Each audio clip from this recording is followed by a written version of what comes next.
Yo, good evening, everyone. Welcome to another episode of Neptune Sunday. Your boy V Happy viewing. Moss. What's up, Vogue? How are you? I'm doing great. Beyonce let her album out this week, so I'm feeling fantastic. Yeah. Yeah. Before we get into that, Uh-huh. this is the first time we're back together since we've been celebrating our year anniversary. So claps for you. Congrats to us. Appreciate all you have been doing with me on this journey. I appreciate it. It's been a lot going on, but we made it a year. It's crazy. I'm super happy to be here. Thank you for taking me on this ride and cheers to year two. So I mean, a year, like the fact that we've done, this is episode 19. right. There's been a lot of different things happening in the Neptunes world, which we're going to get into in a second too.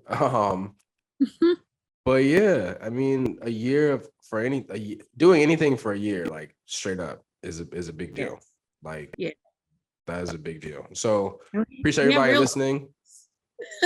Go ahead. I just said we have real listeners. So exciting. The fact that there's people out here who have followed the podcast, and like every time there's new listeners on the analytics for Spotify and Apple, I'm amazed. So thank y'all. Appreciate y'all listening. Some really cool guests and episodes and topics are planned for the next year, and hopefully the Pharrell and Chad and the Star Trek family can keep being making moves and being in the space and making great music and being, involved in the culture that we'll have something to talk about. Absolutely. Everybody was talking about him yesterday, so we might as well jump right in. I mean, they always say whatever you want about me, at least you're talking. Right. No press is bad press. Right. So let's get into it. Here we are. My fave, my personal idol, Kelis. We got the exciting news, so we should probably start there. We got the exciting news that Kelis in some way was going to be featured on this new Beyonce album. We don't get a ton of Beyonce collabs with the Neptunes, so from what the sounds of it, she was going to be sampled, and that started off a flurry of texts between me and Vaughn. My friends were all hitting me up on Twitter like, did you hear? They know how hard I go for Kelis. Turns out the only person that didn't hear is Kelis. Right. And so we want to make sure that we tell you guys, the audience, our loyal listeners, that once we knew that there was some kind of presence of Pharrell and Chad on the album, we planned to sit down and talk about their history together, expecting that we were going to have a brand new collab song for us to talk about as well. Right. But little did we know that it wasn't really a collab. It was just kind of a piece of something that stirred up a lot of controversy over the past couple of days here. And so we're just going to talk about it because we're fans of everyone involved and we want to make sure everybody's good. But yeah, it's going to give you our perspective, because we wouldn't be a podcast about the Neptunes if we did not talk about the family drama. Nobody wins when the family feuds, and boy, do we have a feud. Hell of a way to kick off the new year, honestly. And yeah, I want to reiterate, I'm a big fan of all these people. I am Hive Beyonce fans, so we have nothing bad to say about our queen. And nothing bad really to say about Pharrell and Chad. It's just discussing what had happened. And so tell them the story. Let's start from the beginning. Sure. Kelis is alerted on Twitter. We start hearing rumblings about what song it's going to be. It was rumored to be Get Along With You, my favorite song by Kelis, which was really exciting. And when a fan tags her about this happening and says, like, this is a collaboration we all need, Kelis kind of like barks back and says that it's theft. So I think we all know, as Neptunes fans, there's been kind of a longstanding issue where Kelis feels that the situation between her and Chad and Pharrell was they went into a deal. They were all supposed to split the profits 3 ways. That didn't happen. And the whatever conversation that has ensued, we'll never know what it was, but whatever conversation that has or hasn't happened means that she ultimately did not get money for all of the work that she did. So she made very clear points to say that, you know, this was not really even her beef with Beyonce. She does have some issues with Pharrell, and I think a good point to look at is that when you're mad at somebody, when you got beef with somebody, it doesn't take much, right? It doesn't take a lot to kind of set you off. She's gone through a lot personally, so I think there was a lot of reaction, but I'll say as a fan, I think that she has every right to defend her work and feel like she deserves to be, it's kind of like proper etiquette, right? And Beyonce's typically really good for that. She'll notify somebody about a word they said back in 2013, and she used that in a song. So it was kind of a surprise to me to even hear that Kelis had no idea. And you know, she made a couple videos. She's looking great. She looks but amazing. Just kind of like expressing her, you know, displeasure with the whole deal. Yeah. So Yeah. overall, it's an unfortunate situation. It's a very uncomfortable situation for us as fans of all these people, right? Like, I don't really believe in the picking a side. Like, everyone has their place in it, right? So first off, I want to say love and grace to Kelis, right? Like, she, like we said, we're fans of her. She's a big part of, you know, what the Neptunes and Star Trek grew to be. She was there in the beginning and is a huge part of what it is now, the legacy. Absolutely. The OG family. I literally just tweeted a screenshot of the Get Along With You ending of the video with the picture. Like, it's the ending shot of Chad and Pusha and Malice and Pharrell and Kelis. And I'm just like, damn, like, shit was all good two days ago. Like, but back to what I was saying, love and grace to Kelis. Like, she's on the farm trying to get us to eat healthy food. She's doing her thing. She was on Masked Singer. Like, she's been out the way. She just lost her husband, which is, I'm sure she's still grieving about. But when, like you said, when you have beef and you have things that you are not happy about, it doesn't take much to set you off. And Kelis let the chopper sing. Like, she did. She let the chopper sing. Called my man Chad an amoeba. Said he has no spine. He can barely keep his head That one up. was rough. That was rough. God damn. Get the gunshots going, yo. Like, so that, you know, obviously when you're mad and you got shit built up, like, that just shows you how you tell people how you really feel about them. And so she didn't hold back. So, like, that definitely lends itself for us to believe, like, yo, there's beef. Yeah. And to be fair, like, I don't really think that it's a matter of, I think I saw a lot of conversation on the internet about, like, you know, is this about money?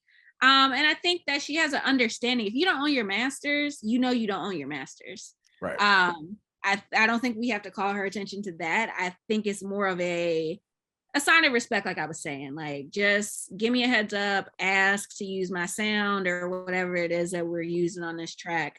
But I definitely think that in hearing the aforementioned track, is kind of interesting how people are starting to feel about it in the aftermath.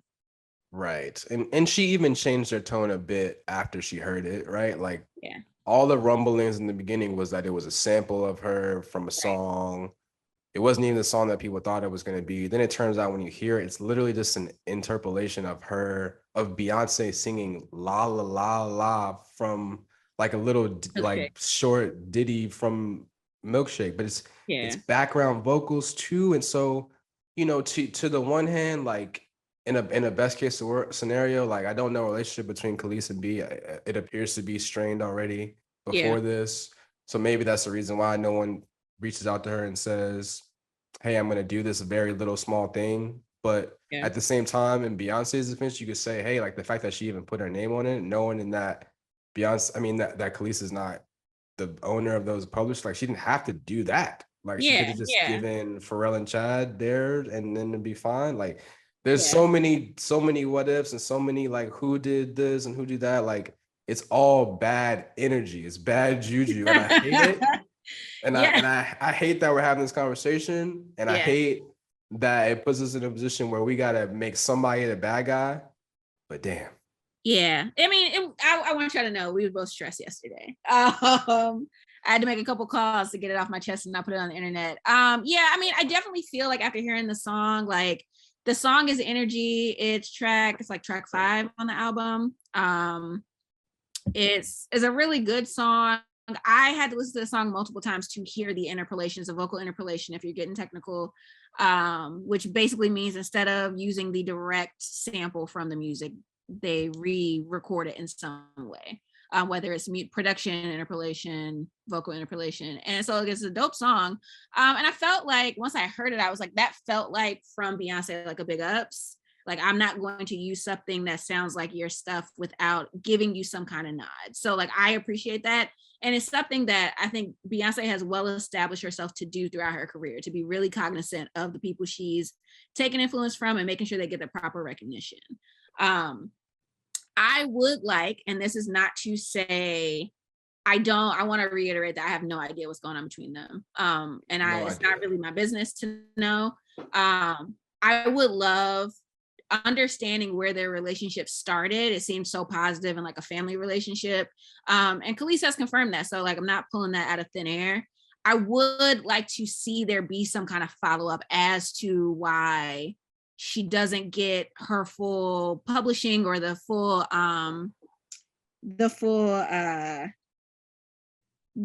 money from the earnings from her songs. Even if the answer may be that Pharrell and Chad don't have any leeway here. Maybe they might have no power. They may be the greater record companies that own this music and they can't do anything about it. I think that often when you're silent, it makes you look complicit in it. So it would just be nice as a fan to have something rectified there. And like you said, like, you hate to see people that you grew up loving and had a strong relationship fall out like that. Right. That's the worst part for me. Why I say I hate it so much is because it's clear that there was some wrongdoing or some miscommunication or whatever, whatever, music industry shady, we all know that. But the problem is that without P and Chad or someone saying something, like, it puts me in a position where I gotta defend those guys, and I gotta feel bad about defending them, because if they really snaked her, that's messed up. Yeah. But at the same time, I'm looking at the things that I'm presented, right? And I'm saying it's unfortunate that she got gassed up and then she was mad before she even heard the song. Like, that's really unfortunate. That makes the whole thing look way worse than it actually was. First of all, I didn't really know about the beef about the money until maybe like 2020. She was on a press run and she mentioned it. And I went back and looked at it, and she's quoted, and she says that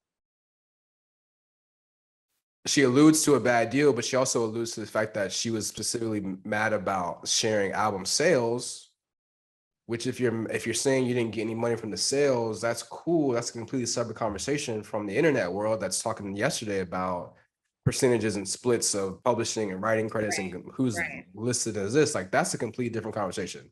Right. And even further, it was blown up, and now we're not even talking about a sample of a voice, right? Like, we're just talking about some words and a tune, a melody that you kind of sort of use in a song that you perform, but you don't have writing credits on it. Do we really know? Should you have writing credits on it? You say that Pharrell never wrote a word, but it's like, it's so complicated because all we can see is the business side of it that's in the open. We have no idea what happened behind closed doors 20 years ago.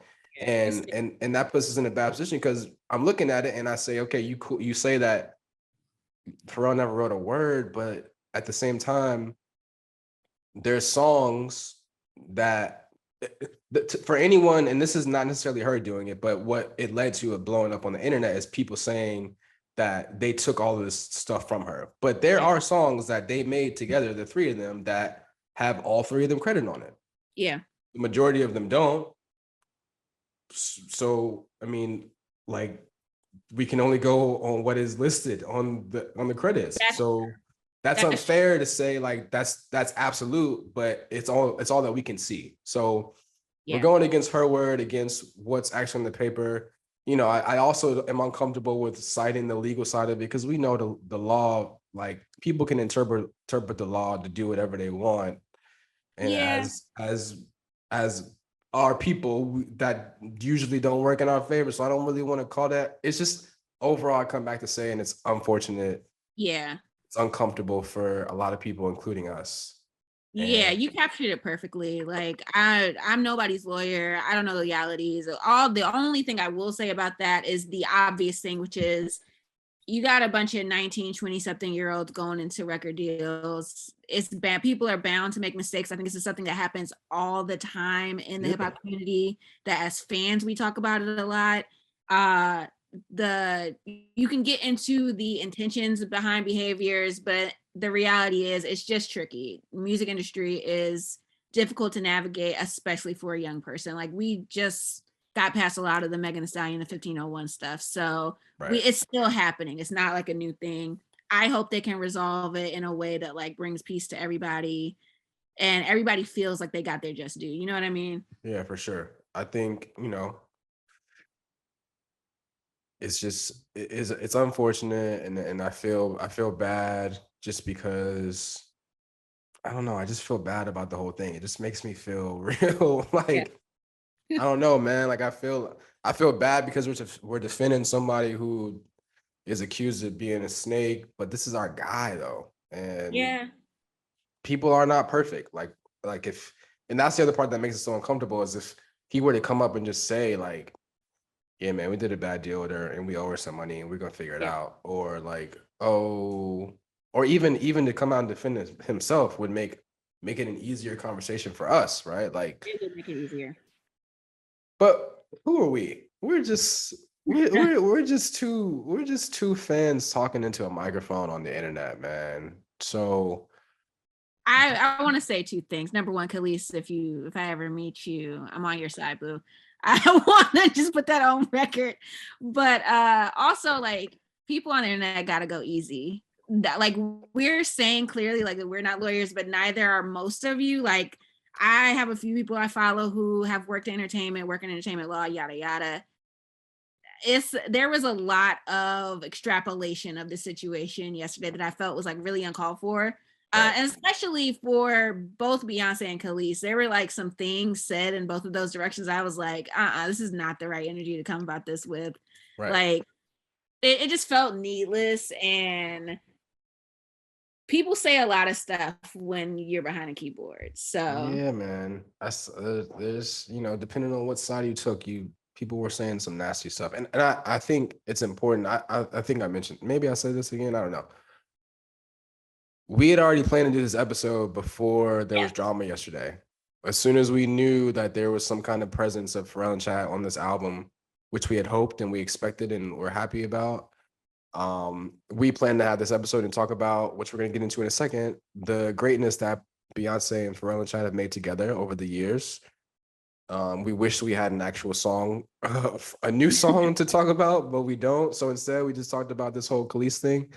But yeah, it's hopefully they figure it out, man. Like again, just want everybody to be good. There's so much shit going on in the world right now. I Yeah. don't know if you listeners can tell. There's a nasally tone in my voice because I had COVID last week. So like we just need to be good to each other.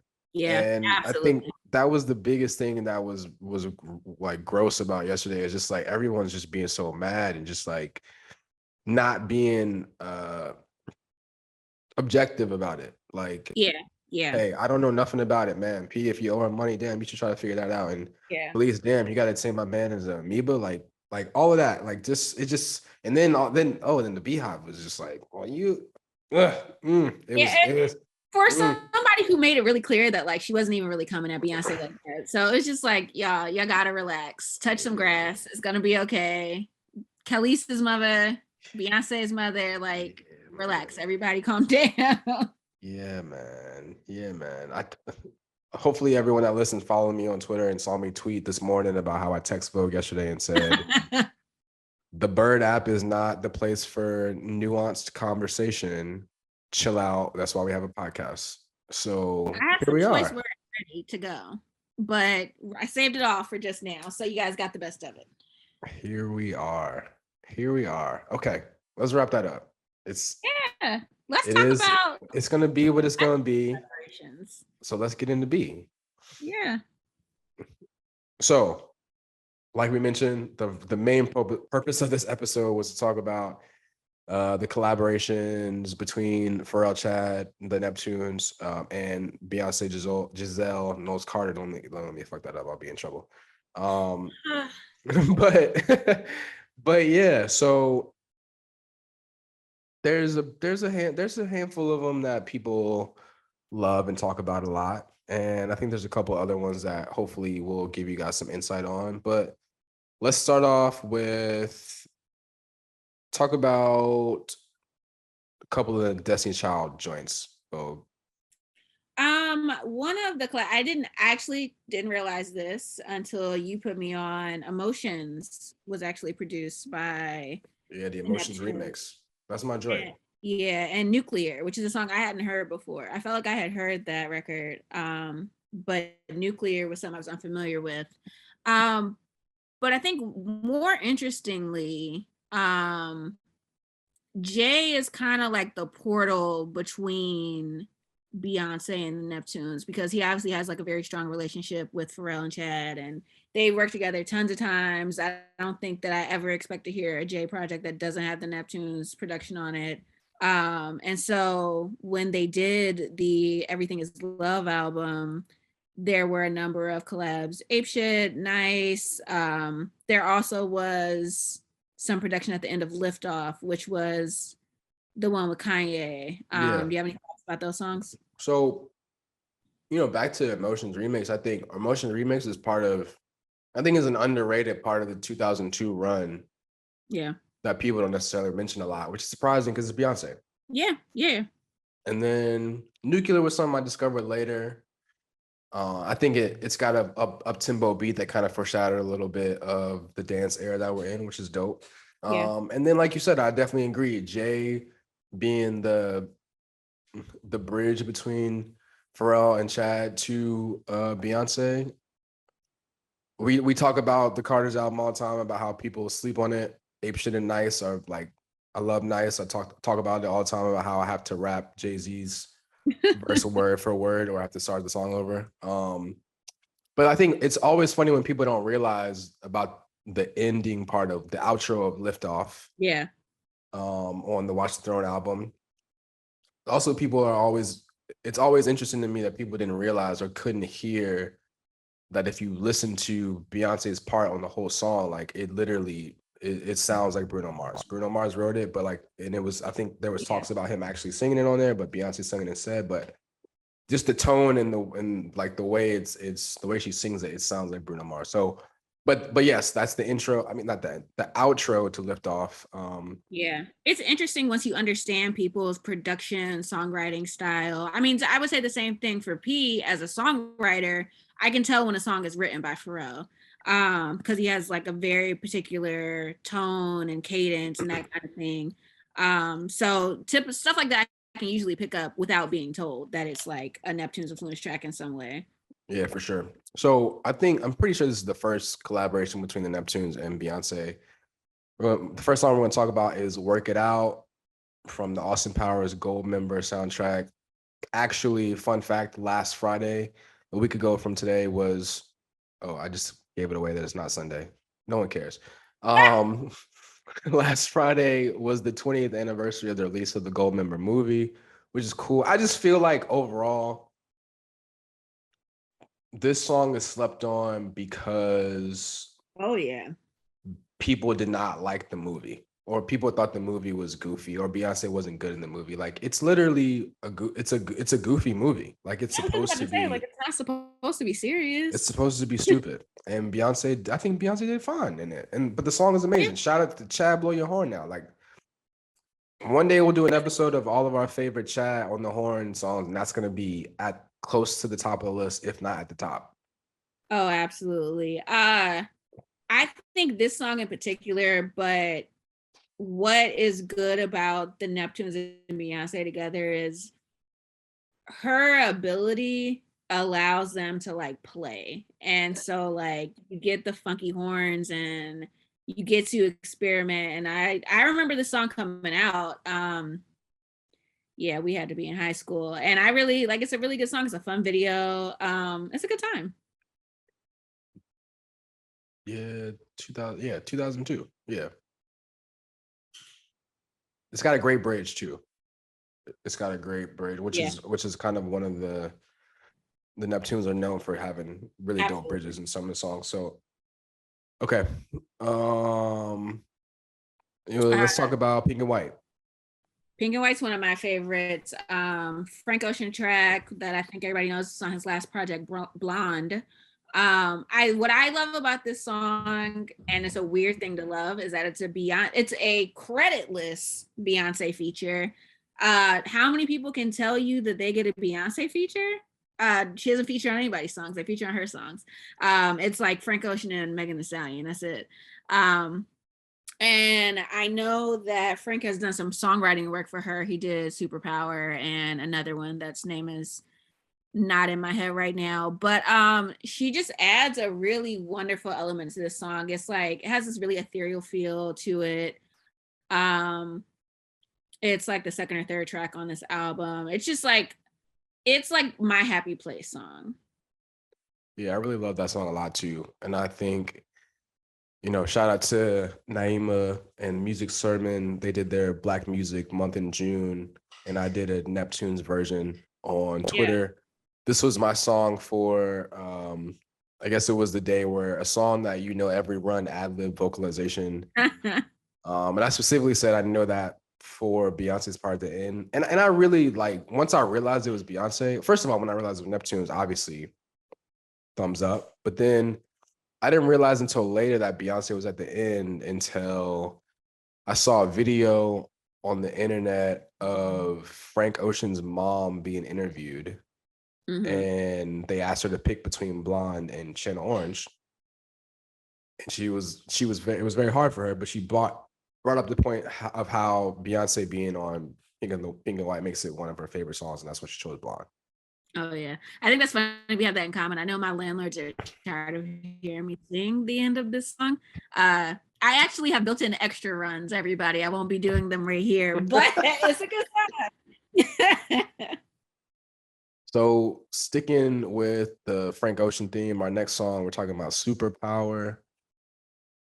To me, Yeah. one of my favorite songs on the self-titled album. I just remember the video being dope, having Kelly and Michelle in it. Yeah. But yeah, I think that was a dope time for Frank Ocean where I was really getting into his music, and to hear him be, in addition to Channel Orange, be on Watch the Throne, be on you know, the Jay-Z Ocean song, and then to be on this stuff was dope to me. Yeah. I mean, I really like Frank's songwriting in general. I think he has a real different lens for music than other people do. This wasn't one of my favorite songs, but I think once I found out that he wrote it and that it was produced by the Neptunes, and of course I like built in a love for it. But that album altogether is like probably, let's say until yesterday, my favorite Beyonce album.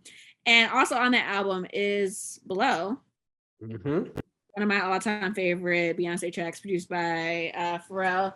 And I would actually say you mentioned earlier that Nuclear may have been kind of like a early hearkening to like club and that kind of sound for Beyonce. But I would say this is like really the cultural marker of like this is the style of music that Beyonce could possibly go into. And I remember when this album came out, one of the big notes they had about it that it was like really sexually explorative for her, which is like she was very, for the kids, for everybody type of music. And she like kind of grew up on this album, which I think is important because like I think that's a note that Pharrell also gets. Like he's not super explicit, he's not super out there in that way. But as a songwriter on that track, I felt like he took some risks in a really like well done way. That's something that I really like about this song. Blow is dope to me because simply from the fact that it's Pharrell and Timbo, Yeah. Yeah. which whenever you can have them collab in any kind of way is a win for me. We represent Virginia on this side, so anytime those guys are together, it's dope. One other time that I can think of Pharrell sharing a beat like that, just is completely random, but it was the remix to Burning Up by Faith Evans, and like Ooh. Missy was rapping on the remix with the Pharrell part, and Yeah. then they switched to Freeway rapping on Just Blaze part. Amazing. Ooh. Similar like energy, just the way that it transitions to from the P track to Timbo is like, it's dope. And obviously the remix when Pharrell actually does one of the verses on there is amazing too. So rare collabs like that with Pharrell and Neptunes and Timbo are always amazing. On top of that, it's Beyonce. Got to put that on the list. Absolutely. So a couple of themed pairs of songs here. Like the next song we're going to talk about is I Care. And this is actually not produced by Pharrell or the Neptunes. It's actually a writing credit to the one and only Chad Hugo, who wrote the song with B and Jeff Basker. I hope I pronounced his name right. And he actually played a little bit of guitar on the song. So shout out to Chad getting his writing on with the song. One of my favorite Beyonce songs. And I actually came to love this song even more. Just the energy that this song had in the Beachella performance. It was like, it was a moment, because it wasn't like one of the songs where you do them in a row and you blend them with other songs. Like this song stood solo on its own. The drums banging in. It was amazing. So shout out to Chad co-writing on I Care. Yeah. Not one of my favorites. I'm really honest about that, but I will say over time, and especially in live performances, it definitely has grown on me. And having that little tidbit of knowledge about it definitely adds to like the appeal. It's a strong song. It's not, I think that's one of like my lesser Beyonce albums. That's why I struggle with some of the tracks on there. That's on 4, right? Yeah, not my. You don't like 4? I like my Which Call is one of my favorite songs. Countdown's one of my favorite Beyonce songs ever. I don't. It's here. The only album I like less than 4 is I Am Sasha Fierce. You know, me and Beyonce went through a thing for a little bit.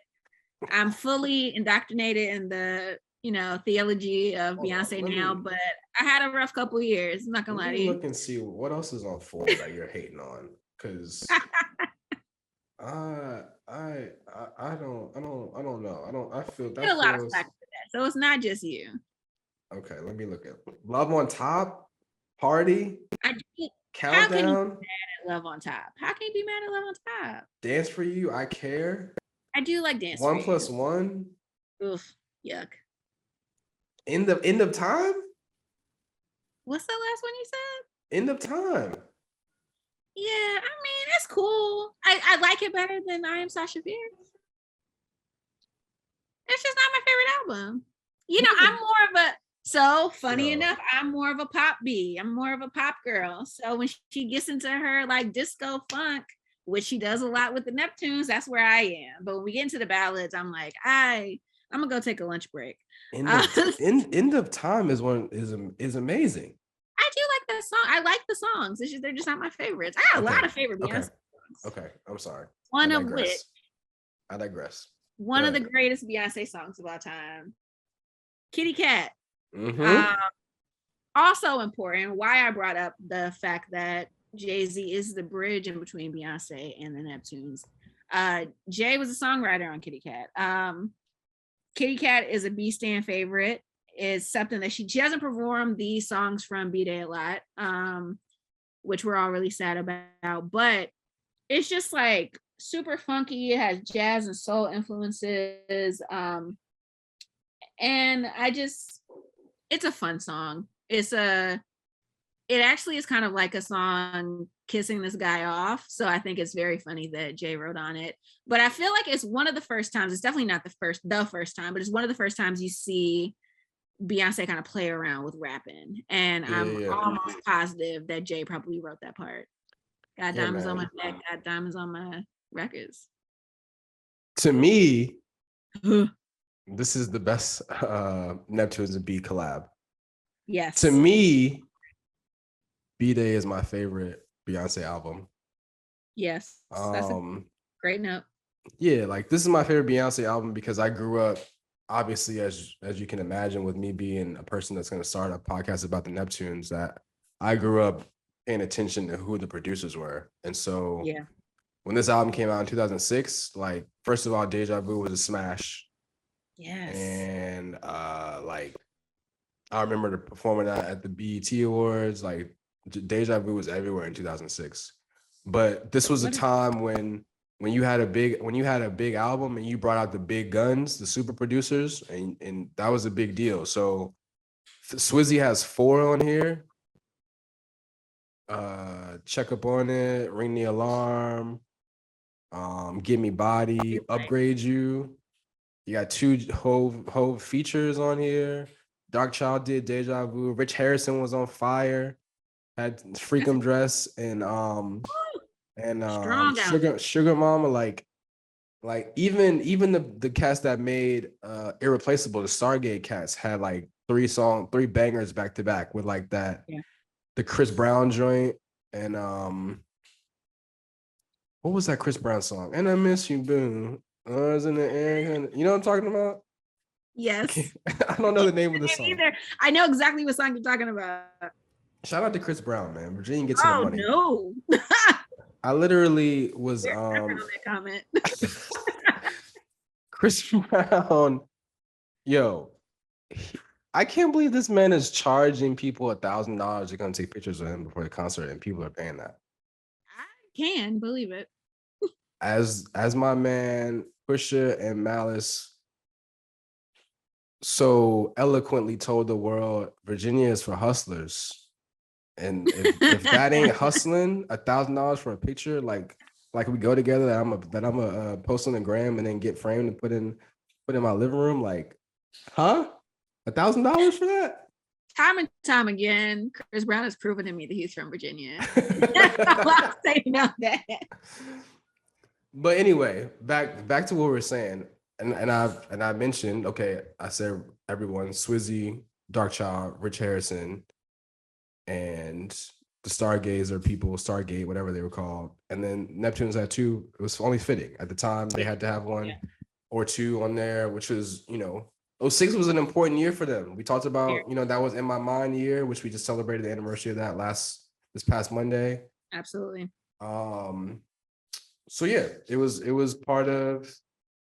definitely part of the moment in that time. And then being on that list, like Pharrell's like, I'm not getting left off this one. Like just like he told Jay about Black Album, like I gotta get my movie shit on this. So and the catalog between Beyonce, MP, and the Neptunes is kind of small, but I feel like all of the songs are special. Even the songs that aren't necessarily my favorite, like they all have something special about them. Right. And it's nice to see like these 2 powerhouses come together and like really make a moment every time they get together.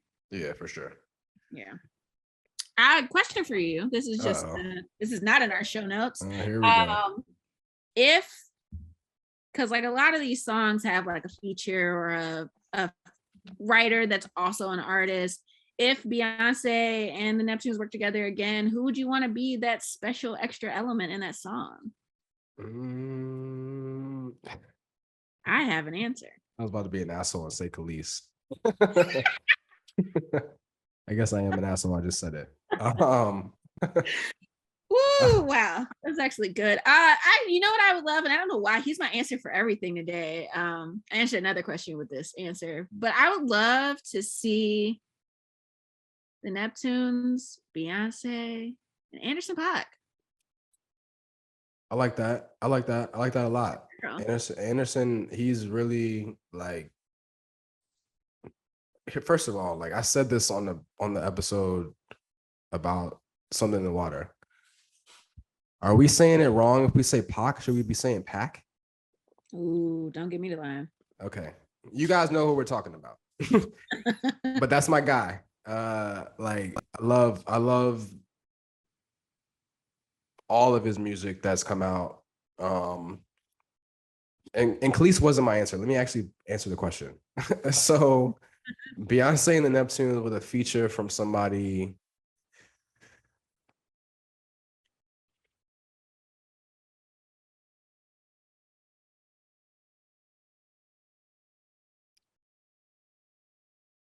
Beyonce and the Neptunes featuring